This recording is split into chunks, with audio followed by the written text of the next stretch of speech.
Hello les amis, si vous voulez suivre le résumé d'une semaine d'entraînement assez catastrophique, vous êtes au bon endroit.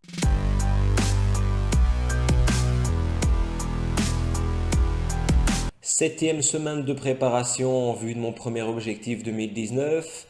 Elle s'étale du 19 au 25 novembre 2018. Et pour que vous compreniez tout de suite à quel point cette semaine c'était véritablement la cata, la totalité de mes kilomètres effectués sur la semaine, c'était dans l'eau. Donc pour vous dresser le tableau, de mardi à dimanche, j'ai été très enrhumé et je pense que ça s'entend encore un peu même maintenant. Donc je me suis forcé à effectuer quasiment la majorité de mes entraînements en intérieur et de purement et simplement laisser tomber tout ce qui était prévu à faire à l'extérieur. Premier entraînement de la semaine mardi après-midi où le but a été de travailler essentiellement ma vitesse, particulièrement sur des séries de 50 mètres. Le but était de tenir un certain tempo, ce que j'ai respecté, quitte à aller même parfois un peu plus vite. Donc un total de 3000 mètres sur une petite heure 10.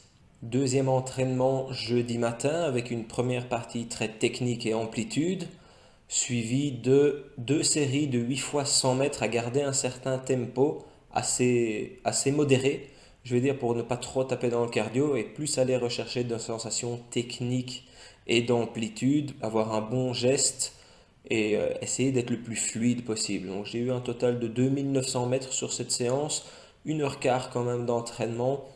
Bref, bonne sensation. Dernier entraînement vendredi matin, le plus compliqué cette fois étant donné que là j'étais très enrhumé, assez compliqué de respirer.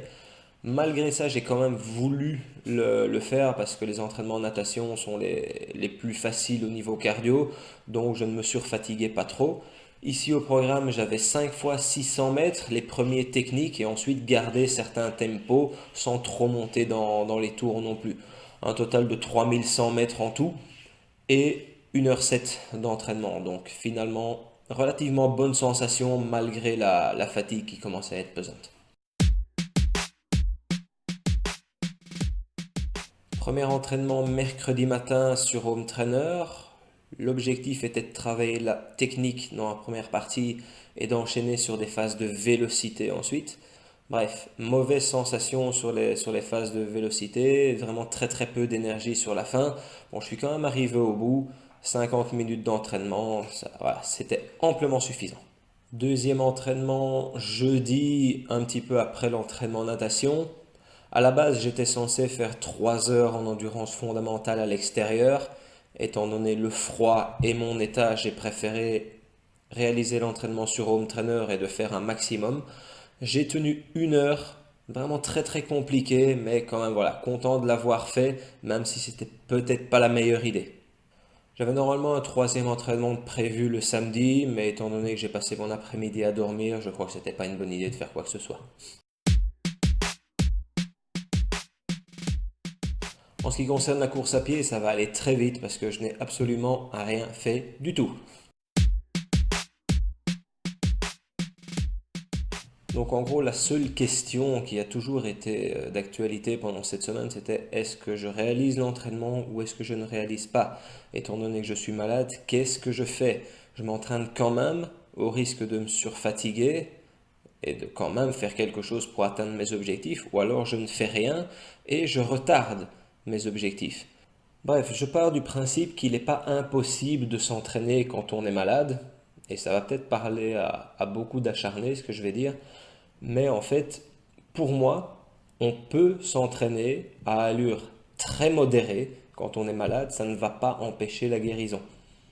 Quand je dis à allure modérée, il est hors de question d'aller faire des intervalles ou de la haute intensité. Donc on reste entre guillemets dans une zone de confort et c'est pour ça que j'ai quand même choisi de réaliser les entraînements natation et de tenter les entraînements en home trainer.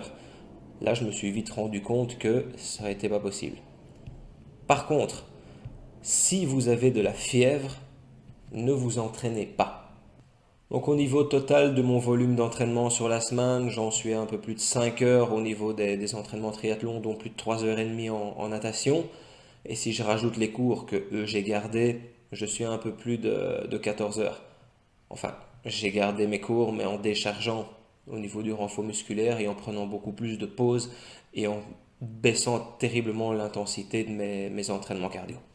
Voilà, c'est tout pour cette malheureuse semaine. On continue de se suivre sur Facebook et sur Instagram. À bientôt!